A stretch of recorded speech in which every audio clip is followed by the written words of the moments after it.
하늘과 바람과 별과 인간 김상욱. 방송에서 자주 뵐 수 있는 다정한 물리학자 김상욱 교수의 새 책이다. 물리학자의 시각으로 경계를 넘어 세상 모든 것을 이해해 보고자 하는 의도로 이 책을 썼다고 한다. 그래서 이 책은 1부에서 원자를 다루고 2부에서는 지구와 태양과 시공간을 다룬다.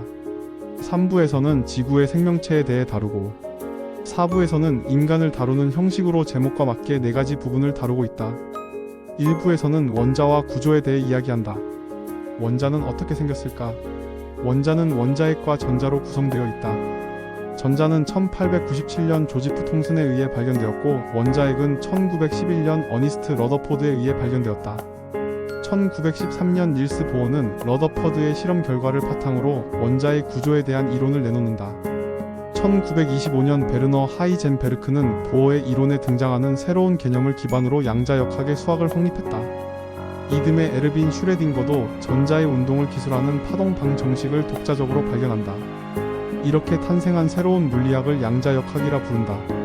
이 책에서는 양자역학에 대해 자세히 다루지 않는다. 원자가 어떻게 결합하는지 저자는 원자 호텔이라는 비유를 통해서 쉽게 설명해준다. 그리고 지구를 이루는 가장 많은 원자들을 살펴본다. 제일 먼저 살펴본 원자는 주기율표 제일 첫 번째 원소인 수소이다. 수소는 양성자 하나에 전자 하나로 구성된다. 수소는 우주에서 가장 중요한 원자이다. 우주에 존재하는 원자의 무려 75%가 수소이기 때문이다. 나머지 25%는 원자 번호 2번인 헬륨이다. 빅뱅으로부터 시작된 우주의 역사에서 핵반응을 통해 가장 단순한 구조의 원자가 먼저 만들어졌기 때문이다.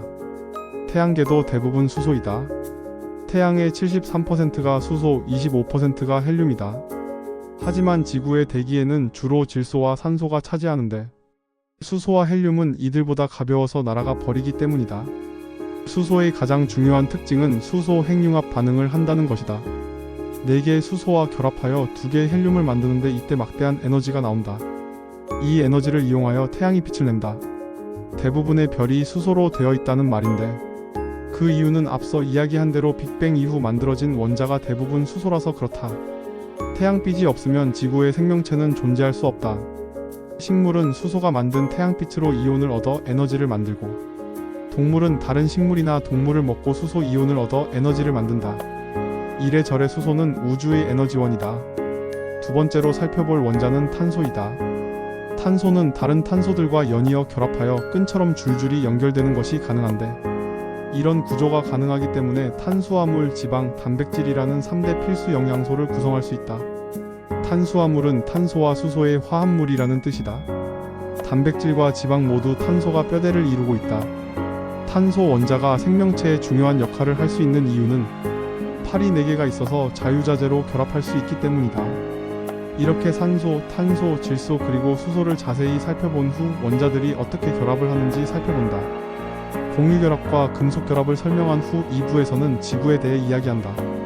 지구를 이루고 있는 원자들과 금속 그리고 지구의 모든 에너지에 대해 재미있는 이야기들이 담겨있다.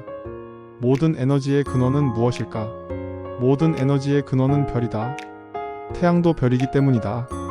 태양은 지구에 가장 가까이 있는 별이다. 태양은 지구에 빛을 보낼 뿐이다. 빛은 에너지를 갖는다. 지구에 도달한 빛은 물을 수증기로 만든다. 수증기는 하늘로 올라가 비가 되어 떨어진다. 이 물이 흘러 바다로 이동하며 강을 이룬다. 강을 막아 떨어지는 물로 터빈을 돌리면 전기가 만들어진다. 수력 발전이다. 빛은 공기의 온도를 높인다. 빛이 닿는 각도나 양에 따라 지역마다 온도가 높아지는 정도의 차이가 생긴다. 온도가 다르면 기압도 다르다. 기압차가 생기면 바람이 분다. 바람으로 터빈을 돌리면 전기가 만들어진다. 풍력 발전이다. 즉 수력 발전과 풍력 발전의 근원은 별이다. 식물은 빛을 이용하여 광합성을 한다. 식물은 광합성으로 에너지를 얻고 자신의 몸을 만든다. 동물은 식물이나 다른 동물을 먹이로 삼으니 따지고 보면 그 에너지원은 식물이다. 따라서 지구상 생명의 에너지원은 별이다. 결국 지구상 모든 에너지의 근원은 별이다. 별이 내는 빛, 별이 만들어낸 무거운 원자들이 우리가 사용할 수 있는 에너지의 전부다. 별의 에너지원은 핵이다.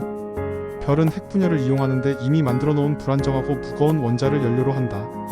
별은 가벼운 원자핵을 합쳐서 무겁고 안정적인 원자핵을 만들 때 나오는 에너지로 불타오른다. 우주에서 가장 흔한 원자는 수소이기 때문에 막 탄생한 별은 수소를 융합시켜 2번 원소 헬륨으로 바꾸며 에너지를 얻는다.